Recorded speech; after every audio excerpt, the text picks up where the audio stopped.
General Augusto Heleno, meu nome é Jorge Seife, senador pelo estado de Santa Catarina, e uma das minhas grandes honras da vida é ter um pai militar e ter servido meu Brasil ao lado do presidente Jair Bolsonaro e ao lado de pessoas honradas como o senhor. Enquanto senador da República, eleito por praticamente 1,5 milhão de votos, enquanto parlamentar, eu quero pedir perdão ao senhor pelas ofensas daqueles que não respeitam o Exército Brasileiro e não conhecem a sua história. Pessoas aqui, general, não sabem, não fazem ideia o que é uma Ordem do Mérito Naval, que é um título que o senhor tem, tampouco uma Ordem do Mérito Militar, uma Ordem do Mérito Aeronáutico, Mérito Judiciário Militar, Ordem de Rio Branco, Ordem do Mérito Judiciário Trabalhista, Ordem do Mérito da Defesa, Medalha Militar, Medalha Marechal Hermes, Medalha do Pacificador. O senhor é reconhecidamente uma liderança competente, capaz, patriota, pelo trabalho que o senhor fez no Haiti, no Amazonas, internacionalmente. O senhor é um patrimônio brasileiro. E ninguém vai lhe tirar isso, porque as palavras de meia dúzia o vento leva, porque não são capazes de chegar ao valor do chulé da sua meia. Não tem história, não sabe o que é exército, não sabe o que o senhor fez, dedicando 45 anos da sua vida, de 1966 a 2011, o senhor se dedicou à Pátria Amada Brasil. E eu sinto falta aqui que o senhor esteja devidamente fardado, porque o senhor, sim, deveria vir aqui fardado para honrar o nosso Exército Brasileiro. Teve um outro glúteo flácido que sentou aí, covarde, que traiu a pátria no dia 8 de janeiro. Mas o senhor é uma honra, o senhor é um prestígio, o senhor é uma bênção de Deus. Quero dizer mais. O senhor conhece os artigos 136 e 142 da Constituição Federal? Conheço. Se o senhor sabe e conhece que os artigos 136 e 142 existem na Constituição Federal, discutir sobre os artigos 136 e 142 dentro da Constituição Federal pode configurar em crime? Na sua opinião? Senador, eu peço desculpa a Vossa Excelência, eu vim aqui como testemunha e eu não tenho conhecimento jurídico para me posicionar em relação a isso. Conheço os dois artigos, estão sendo muito debatidos, vão continuar sendo debatidos, mas eu não tenho bagagem para não tem problema, general. Eu entendo o seu temor, porque hoje não existe democracia no Brasil. Nós vivemos uma ditadura. Sabe por quê? Alexandre Garcia, um homem que eu respeito tanto quanto o senhor, reclamou de uma barragem que estourou no Rio Grande do Sul. Flávio Dino, apagador oficial de câmeras do Ministério da Justiça, que tinha 280 homens embaixo dele para ele dar um comando. Se ele fosse um gestor de verdade, um homem responsável, um homem público, de espírito público, ele falaria: ei, Ibanez não deu ordem, tem 280 homens debaixo de mim. Prenda, controle esses manifestantes. E agora, sabe o que ele falou? Que foi criado o Ministério da Verdade pelo Bessias. Sabe o Bessias? Foi criado o Ministério da Verdade. Aí falaram pela reclamação de um jornalista, ou seja, liberdade de expressão, lixo. Artigo 5º da Constituição, lixo. Artigo 220 da Constituição, General Heleno, lixo. E aí agora vão mandar a Polícia Federal, tweet de Flávio Dino, vão mandar a Polícia Federal por crime de fake news. Não há crime senão a lei anterior que o defina. Agora querem prender o jornalista porque ele reclamou que foram mortas pessoas no Rio Grande do Sul pelas barragens lá mal construídas, ou que abriram ou que fecharam com portas. Essa é a democracia que nós vivemos. Democracia, general. E eu duvido, eu conheço o senhor.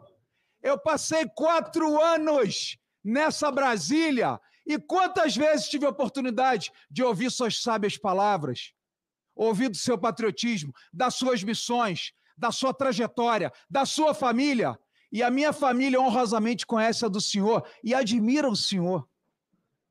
E hoje o Brasil recebe ditador sanguinário que passa com tanque de guerra em cima de manifestante, que tem uma sentença internacional de 15 milhões de dólares pelos seus crimes contra a humanidade e narcotráfico. O Exército Brasileiro, que não tem mais general Heleno, generais helenos, prestam continência e estendem tapete vermelho. Que triste para nossas Forças Armadas não terem homem de galhardia, de valentia, de coração como o senhor. Mas vamos lá, ainda tem 4 minutos e 20. General, as Forças Armadas, segundo aqui a imprensa e dados que levantamos, possuem 356 mil homens na ativa. Todas as Forças Armadas, Exército, Marinha e Aeronáutica. 356 mil homens. Se realmente General Heleno Ribeiro Pereira, profundo conhecedor das Forças Armadas brasileiras, conhecedor de outras autoridades dentro do Exército Brasileiro, se passasse, se o senhor cogitasse em sua cabeça fazer golpe de Estado e quisesse e desejasse, diferente de colegas que acham que são incompetentes, o senhor só fazia 5 dedinhos, ó, plique, plique, e mandaria meia dúzia de zap, ó, acabou a brincadeira, invade tudo, para tudo, prende todo mundo, dissolve STF, dissolve parlamento, prende Lula, se o senhor desejasse. Mas desconhece a tua trajetória, desconhece o teu prestígio, desconhece a tua força. Se o senhor quisesse, o senhor faria o tal do golpe.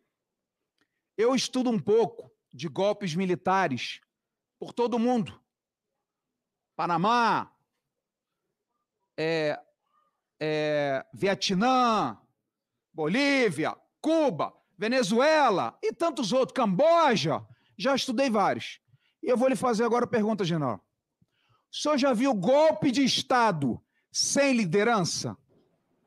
Sem líder? Sem um cara que levantasse a espada pelos poderes de Grayskull? Ou então, independência ou morte? Pelo Caxias? O senhor já viu algum golpe de militar sem líder? Não viu. Não precisa nem me responder. O senhor já viu golpe militar sem uma tiradeira ou uma arma de chumbinho ou Nerf?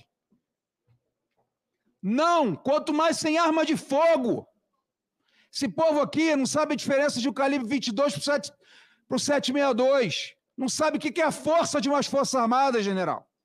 Aí por isso que fica falando, ai, 64, golpe militar, Heleno, golpista. Eu tenho que rir, gargalhar de tanta idiotice e como o senhor tem ouvido de mercador. Eu acho que já tinha abandonado a missão, já tinha levantado, mandado meia dúzia para aquele lugar e vazado.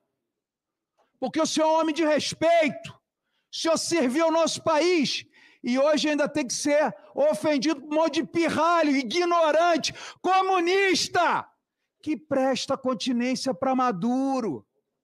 Triste, general. Mas eu lhe peço perdão e receba o meu perdão, meu amor, minha admiração, meu carinho, meu e de pelo menos os 70 milhões de brasileiros. Tenha certeza. Ou o senhor acha que isso aqui está sozinho? Ontem estive em Joinville, fazendo um exame no olho, depois da Covid meu olho ficou ruim. Aí, general, olha que bacana. Eu sou servidor público como o senhor. O povo paga meu salário. Eu sou servidor, sirvo ao público. Chego lá, Instituto Sadalamin, um médico honrado e de muita tradição no cuidado dos olhos. Ah, com certeza. Igual de um senador maravilhoso do meu estado. Ó, me atrapalhou, eu quero mais 5 minutos. Aí, presidente, sabe o que aconteceu? Fui comer um lanchinho, estava cheio da fome, passado o dia inteiro em agenda. Fez fila para tirar foto comigo. Quem sou eu? Servidor público, o povo paga meu salário. E tem gente aqui que fala, ai, estou sendo ofendido, ai, estou humilhado, ai, não posso sair pela saída aqui do aeroporto de Brasília que sou xingado, tem que sair pelo terminal de carga. O senhor sai pela frente, o senhor orgulha o Brasil. E para o senhor, eu presto minha continência, meu general. Deus te abençoe, tamo junto. Muito obrigado, senador. Passo a palavra ao próximo orador inscrito, deputado delegado Ramagem. Muito obrigado, senhor presidente. Quero cumprimentar o nosso general Augusto Heleno, general de Exército, 4 estrelas, com quem eu já externei de forma particular diversas vezes, agora eu venho publicamente, do orgulho, da felicidade, da gratidão, da grande honra de ter trabalhado com o senhor, ter o senhor como superior hierárquico no GSI, e tanto que nós trabalhamos pelo Brasil. Eu vou trazer um pouco do seu currículo, que eu entendo ser bastante pertinente. O senhor trabalhou 45 anos de serviços prestados, de lealdade ao Brasil, que tem uma carreira que o senhor chegou a general de 4 estrelas, comandante militar da Amazônia, primeiro comandante das Forças de Paz na ONU, no Haiti, que sua carreira acadêmica nas Forças Armadas, general Heleno foi o primeiro colocado nos 3 principais cursos de formação do Exército Brasileiro, na AMAN, na ESAO e na ESEME. Recebeu a medalha Marechal Hermes, 3 medalhas, é tricoroado, fato raro na história militar. Senhor general, o senhor é um símbolo de competência e de excelência, não apenas para o Exército Brasileiro, mas para todo o Brasil e para todo o cidadão de bem. O senhor está aqui como testemunha. Não há qualquer investigação em face do senhor, o senhor não foi ouvido em depoimento nenhum. Agora, em razão da sua carreira, eles querem ofendê-lo, vêm aqui para ofendê-lo e tentar incriminá-lo. O senhor não era... No 8 de janeiro, o senhor não estava mais como chefe ministro do GSI, não estava trabalhando mais com a presidência, não tinha mais contato nenhum com a presidência da República. O senhor não promoveu os atos, não financiou, nem estava nos atos de 8 de janeiro. O senhor não tem qualquer relação com 8 de janeiro. Uma primeira pergunta para o senhor, general. O senhor trabalhou 4 anos com o presidente Jair Bolsonaro. Inclusive, nos 2 últimos meses que já havia o resultado das eleições, o presidente já sabia que deixaria o poder. O senhor acha plausível, há alguma lógica, que haja alguma ruptura constitucional depois de deixar o poder, em janeiro, já com outro presidente? Ou é um absurdo?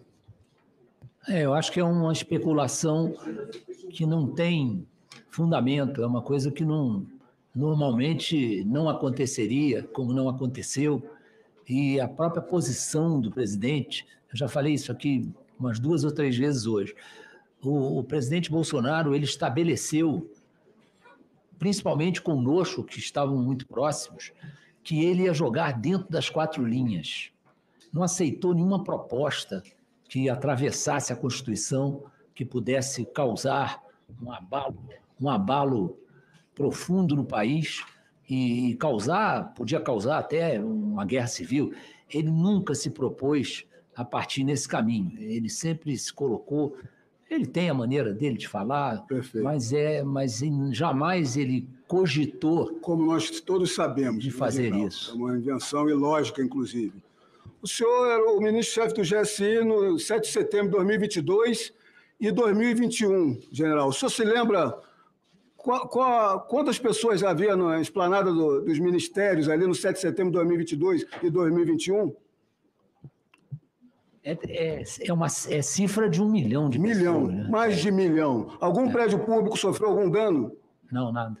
No 8 de janeiro de 2023, general, havia cerca de 4 mil pessoas, como já comprovamos aqui por depoimentos da Polícia Militar e de demais. Nós já comprovamos aqui que a Polícia Militar estava com efetivo que não era condizente, que o GSI sabia, tinha ciência de tudo e foi omisso, que o MJ sabia, tinha ciência de tudo, aparelhou a Força Nacional e não a empregou, que eram cerca de 5, 4 mil pessoas, mas que, na realidade, dentro desses manifestantes, apenas 500, no máximo 1.000, eram vândalos, sem nenhum apoio político, sem apoio militar, sem qualquer liderança, que entraram para uma quebradeira, que tem que ser responsabilizado quem praticou esses crimes.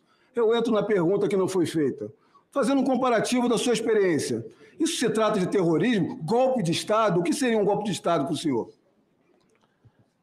Isso aí eu já coloquei alguns pontos que eu considero que são essenciais para se falar em golpe de Estado. Precisava ter um chefe, né? E não tinha esse chefe já planejado, né? Golpe de Estado precisa ter alguma tropa, nem que seja paramilitar, para impor uma decisão a um país. Não é uma coisa que aconteça, entra aqui, senta aqui na cadeira. Não acontece dessa maneira. Bem, conforme até o senhor declarou, e nós todos sabemos disso, o presidente Bolsonaro se manifestou por diversas vezes que não sairia das 4 linhas da Constituição e realmente não praticou nenhum ato que viesse a desobedecer à ordem constitucional. O presidente Bolsonaro participou do pleito eleitoral. Após o resultado, teve uma reunião com os ministros do STF, reconhecendo o resultado. Ao final do ano, fez sua mudança dos prédios, dos palácios, da Alvorada e do Planalto. E uma outra questão que ele também anuiu e fez a transição legal de governo, inclusive com seus ministros. Eu sei que o senhor já fez uma exposição sobre a transição, eu preciso que o senhor enfatize mais como foi a transição, o contato com o general G. Dias, se houve a disponibilidade para ele trabalhar, ter consciência e poder fazer suas indicações. No caso, o general G. Dias não era um desconhecido para mim, ele tinha sido meu cadete e nós convivemos várias vezes ao longo da vida, e a nomeação do general Gonçalves Dias demorou a acontecer. Assim mesmo, eu pedi ao general Penteado que fizesse uma ligação com ele e dissesse que o Palácio estava de portas abertas. Eu tenho um assessor parlamentar que é muito amigo do Gonçalves Dias, que disse a ele, olha, vamos ligar para o João Heleno. Foi a única vez que eu consegui falar com ele no telefone, foi quando esse assessor colocou no telefone comigo. Eu fiz questão de reiterar que o Palácio estava aberto, que ele tinha liberdade de manobra, que ele podia escolher quem ele queria, e com aquela limitação, porque o limite dessa escolha se dá aos DAS-4 e DAS-5. Esses podem ser trocados. Menos 5% do efetivo do GS5. Menos de 5%, porque esse pessoal vem de órgãos de Estado e são escolhidos pela competência. Não apenas militares, mas a própria Polícia Federal indica, e não tem nenhuma conotação política. Ali não é uma escolha política. Ninguém vai para ali porque o carro estava adesivado com não sei o quê, nada disso. Por isso eu gostaria de frisar, general, que eu trabalhei com o senhor, estava em diversas reuniões e palestras, o senhor sempre tratou toda a exposição e toda a reunião como questão de governo e de Estado. Sempre. Nunca como uma questão política e discussão política. Eu sempre fiz questão, porque eu sabia que quem estava ali eram funcionários de Estado. Estavam ali para defender o Estado brasileiro. Então, não era uma atuação sensata tentar fazer qualquer política usando os funcionários, os servidores do GSI. Então, eu ali sabia que eu era um ser político, mas era só eu, uma questão de função, né? Muito bem. Mas nunca usei isso aí para fazer propaganda de nada. General, uma última pergunta. Como o senhor colocou, o senhor sempre recebia o presidente da República, recebia inclusive quando ele desembarcava e dava os primeiros informes e informações como atividade precípua do GSI.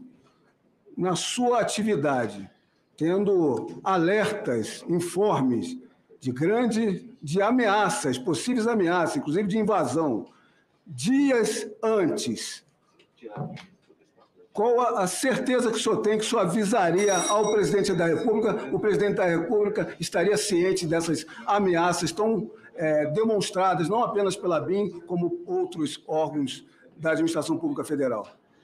Isso era uma obrigação básica minha, né? E nós vivemos juntos algumas reclamações do presidente com relação a informações que demoravam a chegar, porque esse é um conceito muito importante na área de inteligência.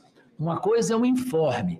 Isso tem evoluído muito, muito rapidamente. Uma coisa é um informe, outra coisa é uma informação. Isso era tratado dessa maneira. O informe era uma coisa sem maior responsabilidade, que partia de qualquer um, e a informação era um informe processado, vinha até classificado, de A a F, de 1 a 6, dependendo se a fonte era confiável, se o informe já tinha sido comprovado.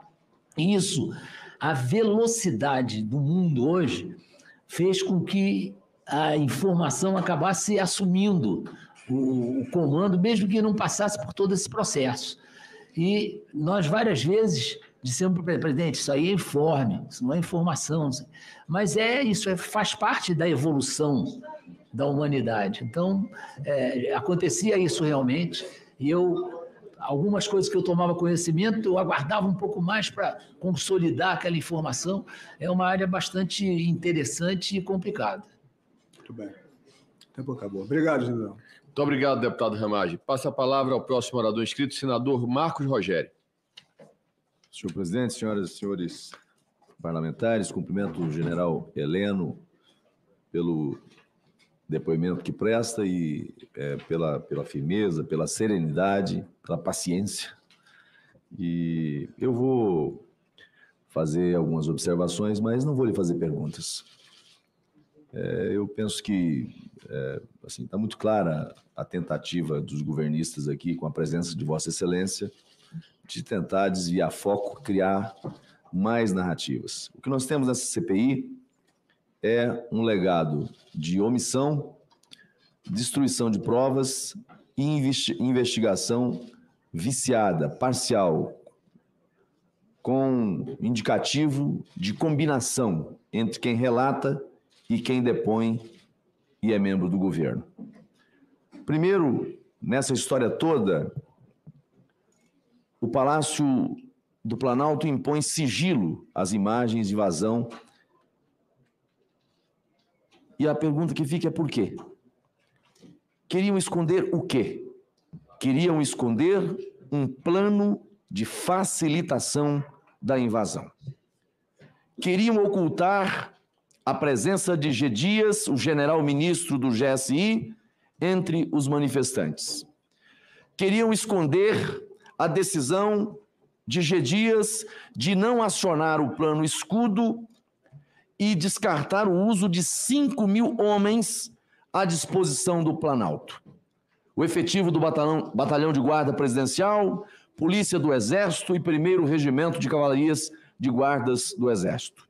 Ainda, Flávio Dino, ministro da Justiça e Segurança Pública, não entrega imagens. Depois diz que as imagens foram destruídas. Apaga provas de crimes de omissão, de prevaricação. G. Dias manda adulterar documentos.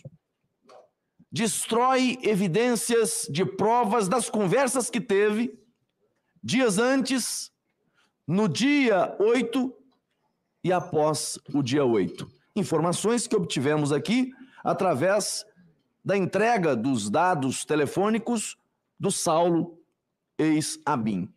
Mas as mais de 100 páginas que transcreviam as mensagens trocadas no telefone de Saulo não foram encontradas no telefone de G. Dias. E quem sabe que está em curso investigação e destrói provas, comete crime. Mas aqui, general Heleno, G. Dias foi tratado pelos governistas como servidor exemplar, quase como uma vítima do sistema.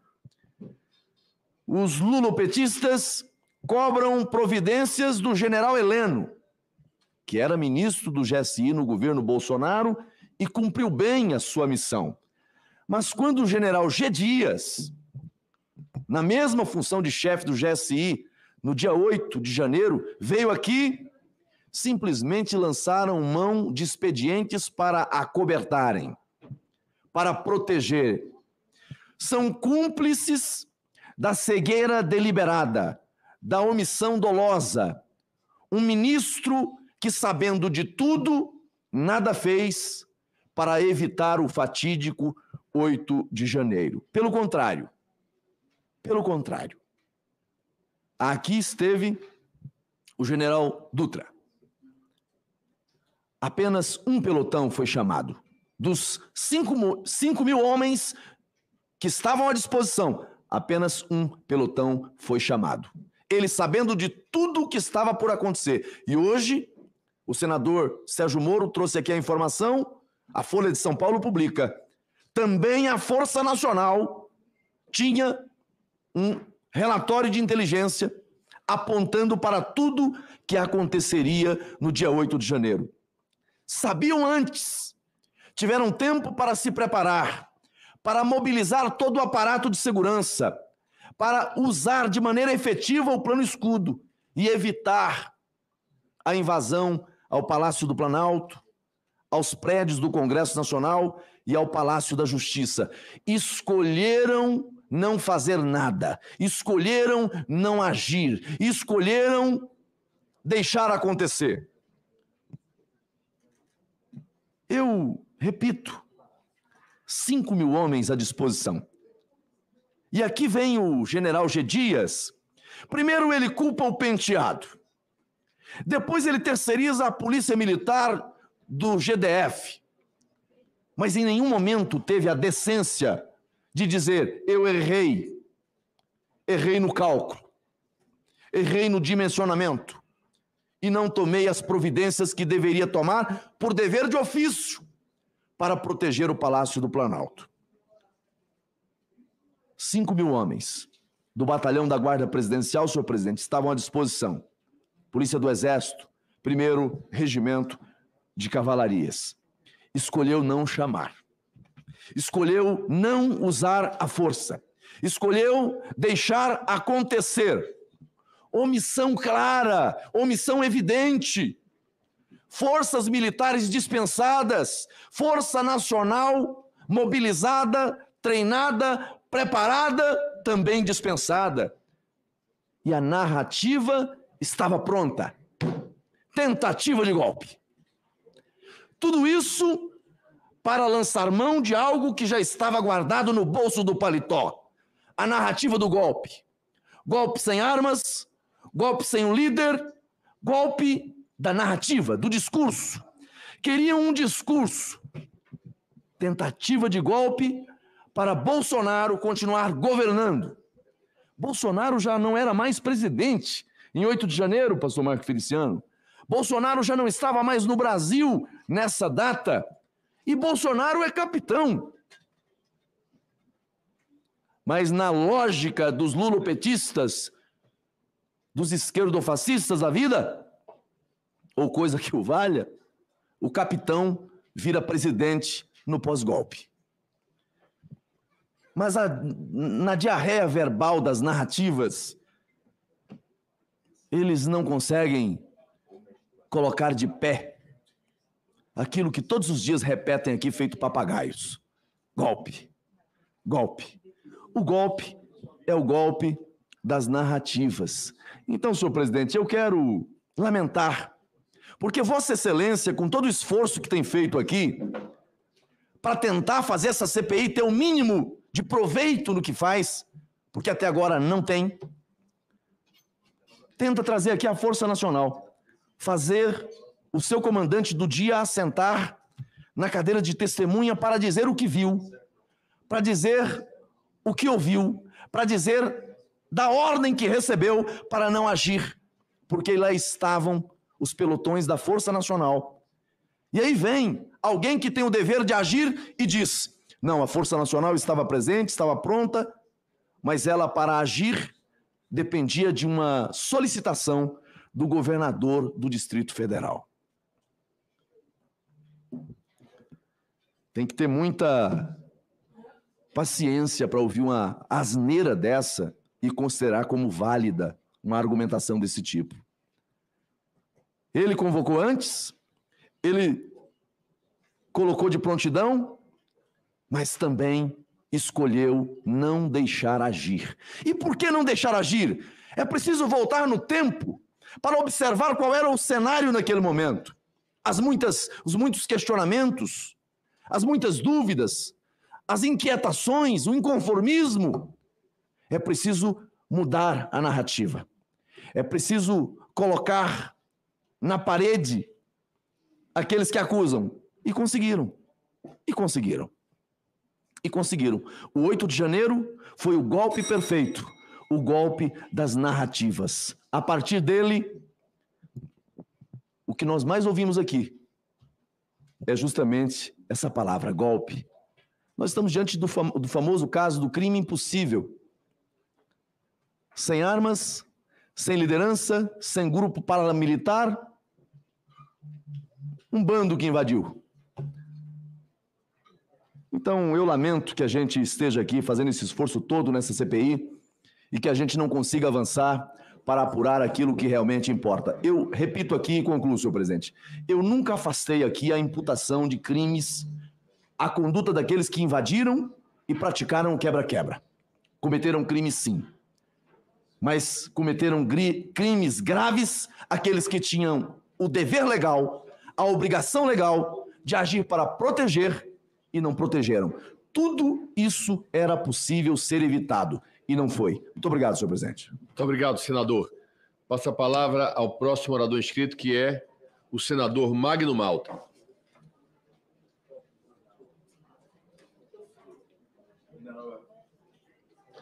Senhor presidente, senadores, senadoras, deputados, deputadas. General Heleno, General Heleno, General com letra G, letra garrafal, General escrito com letras garrafais, homem com letras garrafais.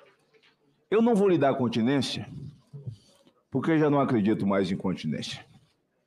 Continência virou um produto banalizado, que é um cumprimento de respeito, irmandade e submissão a ditador. General com letras garrafais, que jamais submeteu a sua tropa à humilhação de servir cachorro-quente para terrorista do MST. General Heleno,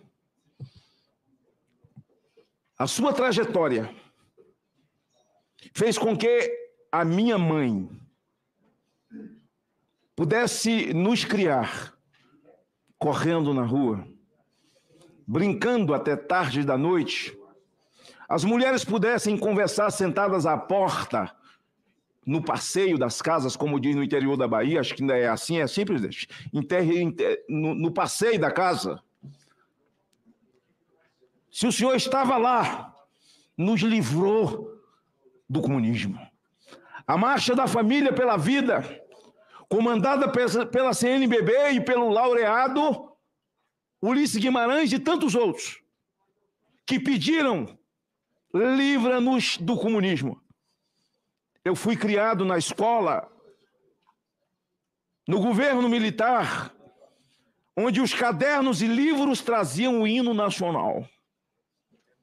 Onde eu aprendi e aflorou em mim um sentimento pátrio, um sentimento de amor a esse país. Eu não sabia dessa história, porque a narrativa do golpe caiu.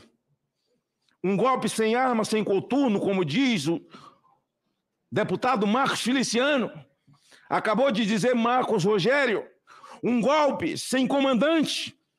E caso acontecesse, essa narrativa fosse verdade, assumiria a irmã Hilda, que eu tenho o maior respeito por ela, porque estava dando volta como o povo no muro de Jericó, dando em voltas, orando em torno daquele QG. E eu falo com a experiência de um homem que comandou CPIs perigosíssimas nesse país e nunca fiz mimimi com tanta ameaça de morte que recebi. Na semana retrasada, recebi uma claríssima. E eu fui à Amazônia. General Heleno, o senhor me fez ser mais brasileiro. O senhor era comandante da Amazônia. E como senador lá eu fui, passei uma tarde dentro do comando com os deputados e senadores, lhe ouvindo falar desse país, das suas fronteiras, do papel exercido pelas Forças Armadas, e nos levou para ver os soldados mais treinados e preparados em floresta do mundo, que são os da Amazônia. Passei lá 4 dias, dentro da Amazônia. Eu achava que era um brasileiro patriota, e saí de lá muito mais do que achava que eu era.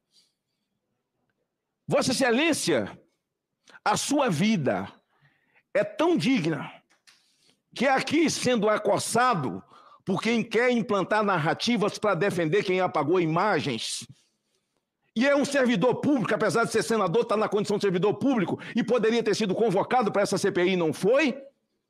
O Supremo Tribunal Federal dispõe das imagens, porque tudo foi filmado. Isso não passa de uma narrativa para proteger alguém que diz que agora é candidato ao Supremo.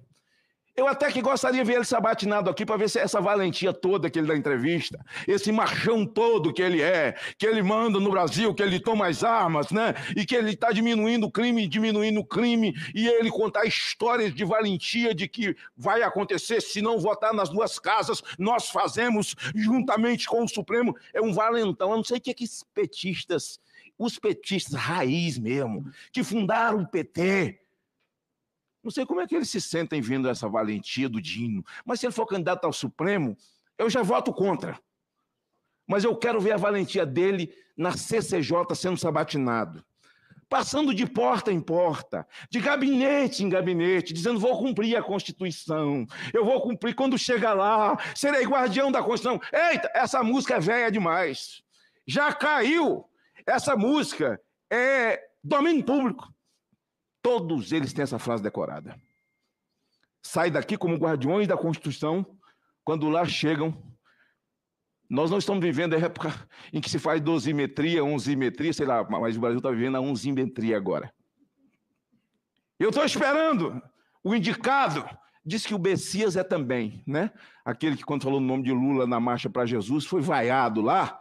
E ele entrou agora, advogado da União, contra Felipe Barros e contra Nicolas, porque falaram sobre a resolução do Conselho, né?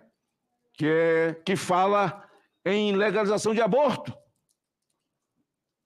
Aí o Bessias entrou, estou esperando esse também. Também estou esperando esse, já declaro meu voto contra. Eu quero ver como é que eles vão andar nos corredores aqui, né? Eu já estou vendo a cena. O papo é decorado. O senhor, diferente de G. Dias, que foi treinado 45 minutos, ele jogou até bem os 45 minutos, em que eles trocavam as folhinhas e tal, era um jogral. Mas os outros 45 minutos não treinou. O senhor em nenhum momento negou que é amigo do Cid, o senhor em nenhum momento negou a sua amizade ao presidente Bolsonaro, a sua lealdade a Bolsonaro. Em nenhum momento o senhor tentou desmentir nada. Foi Heleno como Heleno é. Eles tentam levantar o golpe de 64. Eu poderia colocar aqui o vídeo de Fernando Gabeira, dizendo: não, nós não queríamos, nós queríamos ditadura, ninguém nunca lutou por democracia. Quem é de esquerda e fala que lutou por democracia, mente. Quem fala é Gabeira, o cara que sequestrou o embaixador americano. A gente lutava por outra ditadura. Proletariado, o que é isso? É o regime cubano, é o regime venezuelano, em que o povo é cercado, vive de cesta básica, de esmola, e uma casta vive muito bem, porque eles amam o capitalismo, para desfrutar disso, enganando e nadando na mente dos indoutos, e que muitas vezes se tornam indoutos porque o cerco ideológico os faz ficar assim. O senhor sabe que essa destruição, esse tal de reforma tributária, eles vieram com a reforma tributária, não, é para destruir a economia do Brasil e destruir os valores de família, ou seja, as pautas conservadoras, porque cerca o país, faz o país de um país dependente de cesta básica e eterniza uma ditadura no Brasil. Eles dizem que tudo que Bolsonaro faz entrou na mente das pessoas, por isso que elas vieram para cá. As falas, tudo que diz, palavra de ordem. Quem mais fala palavra de ordem que a esquerda? Por que eles vieram para Brasília e destruíram tudo, botaram fogo na esplanada dos ministérios em 2016? Ninguém incentivou eles. Ninguém pagou os ônibus. A CUT. A força sindical, com o sangue do trabalhador que sustenta o monstro da esquerda que vai para as ruas, queimaram os ministérios, tentaram invadir o Supremo Tribunal Federal. Nada disso é ato antidemocrático. Tudo isso é democrático. Botar fogo na estátua de Borba Gato, ato democrático. Deputado, senador Marcos Rogério. Como é que eles vieram para a rua? Como eles invadiram as praças, queimavam o pneu nas avenidas, nas rodovias, incentivados por quem? Tinha voz de comando? Sim. Tinha palavra de ordem? Sim. Não, mas nada disso vale. Isso é democrático. Antidemocrático é só se houver alguma coisa que ligue, mesmo por laços de amizade, ao presidente Jair Bolsonaro. Cadê o presidente? Cadê o comandante da Força Nacional? Por que blindar tanto esse rapaz? Vossa Excelência, quando era do GSI, sabia o seu papel a cumprir, cumpriu. E Vossa Excelência nunca viu o que nós vimos quando Vossa Excelência já não era mais GSI e não nega a sua amizade por G. Dias, o seu respeito a ele, não nega a sua amizade com o Cid. Podia aqui estar querendo ficar de longe do cara. O cara está delatando. Está delatando. Mas o senhor não negou em nenhum momento. Eu tenho 23 segundos ainda. Pode continuar?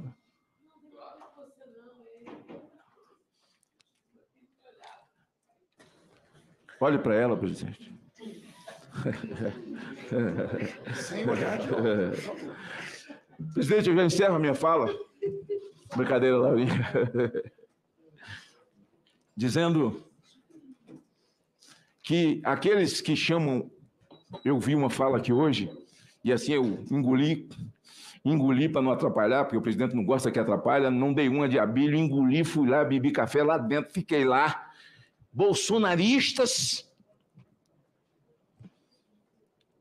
vocês, bolsonaristas, trata o general Heleno como um herói. O senhor realmente é. Quem não é herói para mim é Mari Geller. Quem não é herói para mim, aliás, quem fez o filme Mari Geller precisa devolver o dinheiro do Ministério da Cultura, porque foi Lei Rouanet, não pagou. Para concluir, deputado. Vou senador. concluir. Herói para mim não são os irmãos. Os irmãos não é de Hugo Chávez, não é Maduro. Não é Fidel Castro. Não é Che Guevara. O herói da minha vida, a minha referência é Cristo. Mas para falar em herói das forças, e penso que o subordinado das forças hoje, das forças armadas do Brasil, penso que ele sente uma dor no peito ao ver o seu líder dando continência para líderes sanguinários, ditadores, que adentraram esse país com pena de prisão decretada no mundo inteiro. Mas a Vossa Excelência, eu não dou continência, porque isso para mim é um passado absolutamente ruim e me lembra frouxura. A Vossa Excelência eu devoto o meu respeito, General Heleno com letras garrafais. Muito obrigado, senador. Com a palavra, o próximo orador inscrito, o senador Espiridião Amin. Obrigado, senador. Eu não tenho pretensão para ser herói, não. Presidente, eu quero saudar o ex-ministro general Augusto Heleno Ribeiro Pereira, cumprimentar o seu advogado e registrar aqui, nesses minutos, primeiro, depois da fala do meu amigo Magno Malta, eu vou recomendar, junto com os meus cumprimentos, por ter tido a paciência necessária durante esta longa audiência, dá uma lidinha hoje à noite no Sermão da Montanha. O senhor vai se encontrar ali em várias passagens que vão confortá-lo. Segundo, eu quero rememorar o histórico feito pelo Marcos Rogério, pelo senador Marcos Rogério, porque eu vou nesta toada. E vou começar pelo final. O senhor teve 2 sucessores no Ministério, no Gabinete de Segurança Institucional. Eu vou começar pelo atual, a quem eu respeito, General Amaro. Estive lá no lançamento da consulta popular sobre um projeto que o senhor iniciou, que é o projeto Marco Legal da Defesa Cibernética, ou melhor, da defesa digital para os cidadãos. Mas eu queria lembrar que a Folha de São Paulo, do dia 5 de maio deste ano, fez a ele a pergunta que o senhor não quis, por ética, responder. Marcos Rogério, acrescenta isso na nossa lista. Se o senhor recebe, Folha de São Paulo, ao general Amaro, atual, se o senhor recebe mensagem de possibilidade de manifestação violenta em um protesto bolsonarista, é o teor da pergunta, chamaria reforço? A pergunta é um pouco longa, mas começa de maneira muito instigante. Eu, pessoalmente, sim. O atual ministro não é um bolsonarista dizendo isso. Ninguém ficaria nem torcendo para que desse certo a arruaça, nem ficaria silente. Então, duas são as questões.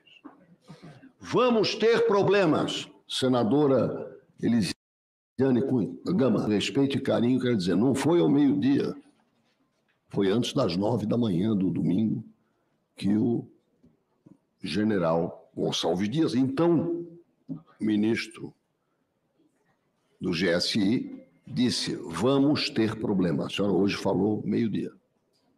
Então, é só uma retificação de horário. Mas o horário que antecede a arruaça é importante.